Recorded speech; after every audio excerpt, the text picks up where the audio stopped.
Hi, and welcome to Historymakers. I'm Matt Prater. Today we're speaking with David Twigg. He's the young adults pastor at Bridgeman Baptist Church in Brizzy. He's also part of the Red Frogs team in Australia. How you doing, David? Welcome along. Tell us a bit of your story. Where were you born and raised? Yeah, mate, thanks so much for having me. So born and raised in Brizzy. Always been here, love Brizzy and What suburb are you from? Ferny Hills. Ferny Hills, north side boy, okay. Yeah, north side. My parents built a house that they're still living in, and I think about 6 months old when we moved into that house, and they're still there, so yeah. Okay, grew up in Ferny Hills, and tell us a bit about your upbringing. Did you have any religious background at all? Yeah, it's an interesting one because never stepped foot into a church until I was about 18, I would say. Never seen a Bible or anything like that. Never read a Bible or held a Bible, so no religious upbringing or anything like that. But in saying that, an amazing family, very, very blessed. My parents are amazing. I've got an older brother and an older sister. So really blessed, but no faith background at all, yeah. Okay, so tell us what happened. How did you become a Christian? Yeah, so it starts probably early on, but growing up, I had a real fear actually of death, which sounds maybe a little bit morbid, but that was just the reality. I just remember used to thinking, it's like I'm going to go to sleep one night, but never wake up, like never come out of it. And it will just be literally blackness forever. And so as early as I can remember, even 5 years old, maybe even 4 years old, I'd lay in bed at night and think, but what's going to happen? You know, like it was actually really terrifying. And it actually stayed with me all through my primary school years and high school years. And I used to lay in bed and think about it, that, man, there's just like going to be nothing forever. And I used to think, even if I've spent 1,000,000 years in that place, I won't even be one step closer from getting out. So it was a very hopeless feeling. And I remember actually as a little kid saying to my mum, you know, she'd tuck me in at bed at night and say, oh, Mum, what's going to happen when we die, you know? And you know, bless my mum, like she would just say, she would just try the best and say, well, you know, like it's not for a long time now. But that really wasn't that helpful because I knew it was coming to all of us. Like that's just the reality. And so that stuck with me through my primary school years, high school years, and also this concept of purpose. I always thought, what's the purpose to life? Surely there's got to be more than just like primary school, high school, you know, maybe university, trade, work, retire, that's it. Like there's got to be more. So they were the two things that really was always in the back of my mind. And I remember about grade 11, a friend of mine was over and I didn't realise, but he actually grew up in a Christian home. I had no idea what a Christian was. Like if someone said I was a Christian, I'd be like, what on earth does that mean, you know? And so he was over and we got talking about life and death and just, we were in my parents' kitchen. I still distinctly remember it. And we just got talking about life and stuff. And then the subject of death got brought up and I said to him, mate, I am so scared. Like when we die, like what's going to happen? And he said to me, he goes, oh, I believe I'm going to go to heaven. And I really hadn't heard too much about this concept of heaven and God and all this sort of stuff. And I just said to him, oh, okay, well, I'll go there too, you know? And he said, oh, right. And he goes, oh, he asked me this great question. He said, oh, if you got to the gates of heaven and God says, why should I let you in? What are you going to say to him? And I wasn't too sure. Like, I didn't really know. And I just said to him, I said, oh, I feel like I've been a fairly good person. Surely if he's a good God, like he'll just let me in, you know? And we kept talking a little bit about it. And so we got talking about God and stuff. And I thought, oh, I don't know if I really believe this. But then after that, he started to talk about like Jesus. And I remember thinking, oh no, like he's got to be on drugs. Like surely he's got to be on drugs because I knew that, like everyone knows that that's fairy tale stuff, right? Like no one actually believes in Jesus. Surely, like it's just like Santa Claus and Easter Bunny and things like that. But I was actually a bit challenged because he spoke with a conviction. Like he spoke as if he actually believed it was real. And as far as I was concerned, I knew it wasn't. But there was a part of me that thought, wow, you know, deep down, because I was so hopeless, there was actually a part of me that thought it would be incredible if it was true though. Like it would be amazing. And so we kept talking a little bit about it. I said, mate, how can you possibly believe in a God that you can't see, hear or touch? Like it seems absurd, like it's crazy. And he goes, no, it's a really good question. He said, I believe if you're genuine about it and you want to know if God's real, he will reveal himself to you. And I was like, oh, okay, like not really believing all this sort of stuff. But I said, okay, so what does this look like? How's this going to happen? And we went through almost some prayers of the way that God might reveal himself to me. And he goes, all right, eventually he goes, all right, what happens if someone you know or someone you don't know comes to you one day and offers you a Bible, like out of the blue? That would be a way of God revealing himself to you. And I said, oh, okay, so I'm about grade 11, whatever I am, 15 or 16 at the time. And no one had ever offered me a Bible. I'd never held a Bible, never seen one, wouldn't have a clue what was in there. And I was like, okay, yeah, fair call. And I said, but hang on. Eventually, I might live till I'm 90. Eventually, someone might offer me a Bible. And that's not God. That's just a coincidence, you know? And he goes, oh, okay, fair call. Let's just make it 2 weeks then. Within 2 weeks, someone's going to offer you a Bible. So I knew, obviously, this wasn't going to happen. I was about 16, never been offered a Bible. It's not going to happen in 2 weeks. But we went to the same primary school together, same high school together, and we walked into class one day in primary school, and I did nothing at high school, like nothing. My idol was Eminem, and I used to sit in class just writing raps and stuff, and I listened to my Discman. Remember back in the days, Discmans, yeah. And I did nothing. But as we're walking to class together, my mate said to me, oh, we should go talk to Dale for a little bit. And Dale was actually a chaplain in the local school. Now, I had no idea what a chaplain was, and I thought they were like a guidance counsellor or something in the school. I had no idea. But I thought, oh, that sounds like a good idea. Let's go talk to him because we'll miss out on some class. You know, that sounds great. And so we walked up to his office, started chatting, and I'd never met him, never spoken to him before in my life. But my mate and him were talking about bands and music, and they were into that sort of stuff. And I just stood in the doorway. And eventually I said to my mate after about 15 minutes, I said, oh, we should probably go to class. And he's like, yeah, fair enough. So we started to walk down the little ramp to Dale's office. And as we started to walk down, Dale called out my name. And I turned around and he threw me a book. And I caught it and I looked down and it said Surfer's Bible. And he just said to me, oh, do you want a Bible, mate? Now, I don't even know if he was allowed to do that, but I caught this Bible. It was the first Bible I ever got, and he just said, oh, do you want a Bible? And this is literally a week after we had that conversation in my parents' kitchen. And I was a really hard-hearted person at that time in my life. And I turned to my friend and I said, oh, you told him to give it. And he goes, mate, he grew up in a Christian home, but he had like tears in his eyes because I think for the first time in his life, God really, because he told me later that he was praying his guts out, you know, like he put himself out there. And so, yeah, I received this Bible and said, you told him. He goes, mate, I promise you I never said a thing. And for the first time in my life, I literally thought, whoa, hang on a second, God could be real. Like this actually could be real. Maybe there's a God who loves me and maybe there's a God who has a plan for my life. And so I'd never stepped foot into a church, but over a period of a year, I started this journey of like, okay, God, if you're real, I want you to reveal yourself to me. And he did that in some really amazing ways until finally after grade 12, I went on this trip to Fraser Island with that same mate and his family, and there were some other families there. And I just had so many questions about God. And I said, God, I prayed my first prayer the night before we left to Fraser. And I said, God, if you're real, I'd love to sit down with someone and ask them questions. And we left for Fraser that next day. I had no idea, but they were all like Christian families. And we set up the campsite. And then I sat down with these two older guys and the subject of God just got brought up. And I thought, this is crazy. Like, it was really interesting. And I got to ask them all these questions. And they answered all my questions. And then one of the guys who actually was a pastor at Bridgie Church, I had no idea. But he went back to his caravan. And, you know, the Bible talks about always be prepared to give an answer for the hope that rests within you. He went to his caravan. He comes out with this bit of paper and he says, look, you don't need to read it now, but I just want to give this to you. And he gave me this bit of paper, and I didn't read it, but I put it in my bag. And I spent 10 days on that holiday with these Christian people, and they weren't preaching to me or anything like that. But the best way I can describe it, it was like this light shone through them, this peace, this joy, this contentment. And I remember thinking, I don't have what they have, but I want it. Yeah. And after that holiday, I went home, and I remember sitting on the edge of my bed after that holiday, just by myself sitting on my bed. And I was thinking, what do they have? They've got something. I knew it, and I didn't have it. And I remember that bit of paper that God had given me, and I went into my bag and I grabbed that bit of paper out, and at the top it said, a prayer to receive Christ. And I had no concept of what I was doing, but I knew I wanted what they had. And on the edge of my bed, I just prayed that prayer and I asked Christ into my heart.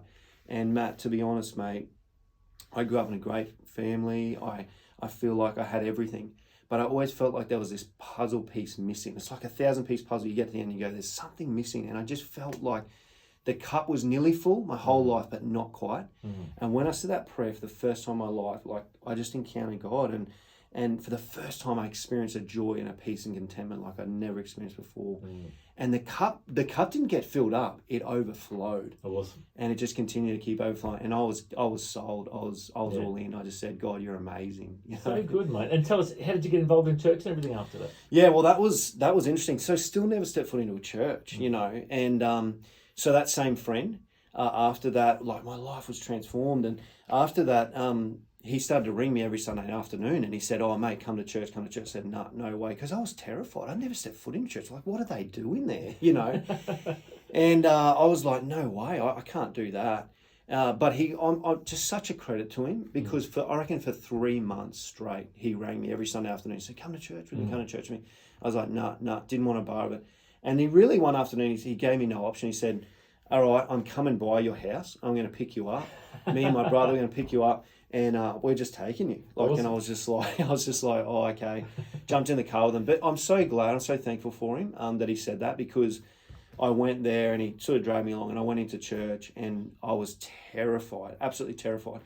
Went to church and I was just like, this is incredible. Like, I was blown away. I just thought it was the most inspirational thing I've ever been to. Yeah. And we left the church and I said to my mate, I said, I just need to get this clear. Do you get to come here for free every week? You know? Just that. And I said, and he's like, he looks at me, he goes, "Yeah."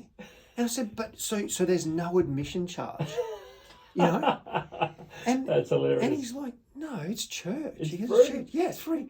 And I said, "That's the most incredible thing I've ever been to. Like, I'm going to keep coming back here. That's incredible. Like, you don't even need to pay. Like, you don't even need to pay."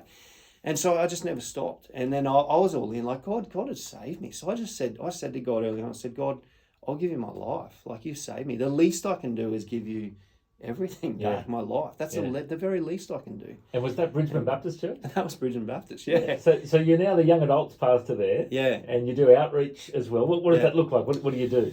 I mean, early on, I just said to God, "God, I want to tell people about you for the rest of my life." That's what I want to do, because he was so incredible to me. I just said, I will always tell people about you for the rest of my life. And I did that, and I actually started my carpentry apprenticeship. I got involved in carpentry and building, and I love that. And that's my trade. I went and did my builder's license, and but what happened was I started getting involved in young adults ministry, and I just knew, I was like, this is the generation for me. I just loved working with young adults, and so I was still building, but I was all in and serving wholeheartedly in God's house. I just thought, God, I want to get back. And I never thought I'd be a pastor. No way. I love building, and I always was going to tell people about God, but I didn't want to necessarily be a pastor, you know. And but yeah, I love doing building, but I was just engulfed. I just said, God, I want to serve you. And I got to the point where our young adults pastor at the time started moving more into sort of an executive assistant role in the church, and he was just giving me more responsibility in young adults. And I really got to a point where I was sort of running young adults, but without necessarily the title. And then eventually the church had been praying, they called me in, and I had an opportunity to preach. Mate, I failed everything at high school because I couldn't do an oral presentation in front of my friends. And then God's called me to preach the gospel, you know, which is so insane. Good. Yeah. But I had an opportunity to preach, and 15 people came to faith that night. And I think the church were like, hang on, there's sort of like, I think that God's hands on this young fella's life. And so just started, they called me and said, "Oh, I want you to start running young adults, like come on as an intern pastor." And I just said, "Oh, no way." Like, no way, I don't want to be a pastor. Like, I got my builder's license, I want to develop land, I want to do property development. I had all these visions and dreams, but I said this very famous word, we often say, "Oh, I'll pray about it though." And I did. For the next 2 weeks, I prayed about it, and God just said, "Do you want to develop land, or do you want to develop my kingdom?" You know. And I just said, "Oh, okay, Lord, all right, let's do this." So I started doing young adults, and then my passion for outreach just flowed through young adults, and we just wanted to reach young people, you know, reach souls. It's the most important thing we can give our lives to, you know. Just fulfill the Great Commission. Yeah. Well, and so I went from there, and And it's a great church. I've been a number of times. I've got a lot of friends that go there, and I've loved seeing the growth of that church. It's probably one of the largest Baptist churches in Australia. Yeah. Isn't it like a few thousand, 3,000 or 4,000, something like that? Yeah, how many services on a Sunday? Like 4 services? Yeah, 4 services Sunday, yeah. And their Christmas stuff is amazing. I take my kids every year to the big Christmas. Yeah, it's so good. Now, you're also involved with Red Frogs. Yeah. And my daughter works for Red Frogs, and I met you on a tour at Yeah. Schoolies. You were taking me and some other pastors and business people around, and I got to go on the stage and DJ at Yes. Red Frogs on the beach. For those who don't know what Red Frogs is, you've done it for like 13 years or so. Yeah. What's it look like these days? Yeah, it's amazing. I first started 13 years ago at Schoolies, and just the opportunity to impact young people's lives. I thought this was incredible, just to go down and serve them, and it was amazing. And I was skeptical. I thought, who would call something Red Frogs? What sort of name's that? That's the lamest name I've ever heard. But I went down. I was like, this is incredible, absolutely incredible. So, and then I never stopped going. So that was 13 years ago, and but then it grew for me beyond Schoolies, and I started doing universities. I've done festivals. I've done some of the biggest sporting events. Cricket Australia, Red Frogs is one of the partners there. I do a lot of presentations in schools. I've done a lot talking about identity in schools. Schoolies presentations is a big one for us. Party Safe is another presentation we do in schools. So I do a lot of presentations in schools through Red Frogs. Absolutely love it. Yeah, it's incredible. And a lot of people know Red Frogs because they help out at Schoolies and festivals and things. But really, when it comes down to it, they've literally saved young people's lives. Yes. You've been in that circumstance before. Tell us what happened. Yeah. It was probably about 4 years ago now. We got a call through. This is down at Schoolies. Got a call through the Red Frog hotline number, and there was a friend that was concerned about another friend. And so I grabbed a couple of boys. I said, let's go check it out. And it was, this would have been about 2 or 3 a.m. in the morning. And we go to the particular hotel, 36 stories up. It was quite high up, and we weren't sure exactly which room. So we knocked on this door. The friend said, when you come out of the lift, turn left, and it's the door on your right. So we followed the instructions, knocked on a door, and no answer. Then eventually a schoolie kind of peered out and said, what's the go? We'd woken him up, And so we woke him up and we said, look, we had a phone call that a friend was concerned about another friend. And he goes, no, it's not here. It's not here. We said, so sorry. He closed the door. And we just thought, we can't keep knocking on these doors, But then as we're standing there thinking about what we're going to do, the schoolie reappears and he goes, guys, you better come in. We walk into the room, one of the scariest scenes I've ever seen. We walk into the room, it was pitch black because everyone's asleep, but there was one of their friends that was on the balcony all by himself, just drinking. Had a bottle of, we later saw just a full bottle of whiskey that had been finished. He'd been sitting on the balcony. As we walk into the room, it's pitch black, and there's like a glass screen doors that go out into the balcony. And as we walk in, I see this kid just laying across the balcony railing. Wow. And he looks at us and he's about to go over. He's laying on this very thin balcony railing. Half his body's on the outside, half his body inside. And he's laying, and he turns his head and he sees us walk into the room. And the boys that are with me say, what do we do? What do we do? And I said, let's move swiftly but calmly. Let's go. Let's go. So we start walking towards the glass doors. And I remember thinking at that moment, God, I don't know how I would cope. 36 stories up. I'm not sure how I'd cope if this guy falls now, We walk up to the window, the glass doors, and we open it. And I just think, the whole time he's staring at us, almost contemplating, do I go or not? What are these guys going to do? We walk over to him, we step onto the balcony. He's still laying across the railing. We step onto the balcony and we start walking. We're about, a metre or 2 meters away from him. And as we nearly get to him, he falls on the inside of the balcony and falls on the balcony. We race to him, we grab him, we say, hey, we're Red Frogs, we're here to help you. And he says, leave me alone, my life's stuff. Leave me alone, my life's stuff. He just keeps repeating that. We said, your life's not stuff, we're here to help you. We want to get you inside straight away. And he goes, nah, just leave me. So we stayed with him. My mate's straight on the phone to 000, to the ambulance. And so myself and another friend were just like, we want to get you inside. He's like, okay, just give me a moment, just give me some space. I want to get in. He's like, okay. So he calmed down. We just gave him a little bit of space, and he goes, all right, I want to go inside. We're like, great, let's do that. He stands up, and as we turn to go inside, he turns and he runs and grabs the railing to jump over. But this time we're close enough. We grab him. Oh my goodness. We grab him, pull him back down, and he sort of collapses back down onto the balcony ground again. And we say, mate, we are taking you inside. We've got to get you inside. We take him inside. We just hold him, take him inside, lock the doors, get him inside. He was really sick, very just drunk. Finished a whole bottle of whiskey or whatever. And then he goes, look, I feel sick. We take him into the toilet, starts throwing up and all that sort of stuff. police arrive, ambulance arrive. But yeah, mate, a moment I'll never forget for Yeah. the rest of my life. Just literally saving lives. Yeah. And that's the thing, red frogs are there keeping an eye out on kids, not only at schoolies but at universities, festivals, and they're all around the world now too. And all because of this one crazy mate of ours, Andy Goulet, had some skateboard buddies at schoolies one year. It's amazing the story. Oh, it's amazing. So good to hear, mate. Well, it's been inspirational hearing your story today. At times almost up, but I just wanted to say, well done on sharing your story today. It's inspirational. If people want to find out more about red frogs, they can search it up online. Or if they want to find out about Bridgie Baptist, what's the website for Bridgie if people want to find out more? Yeah, just go to www.Bridgeman Baptist Church. Yeah, they'll find it it online. Yeah. And I know you guys do live streaming and you've got young adults and all, it's a great ministry. It's been awesome catching up with you, David Twigg. I reckon you're a history maker. Thanks for joining us. Thanks, mate.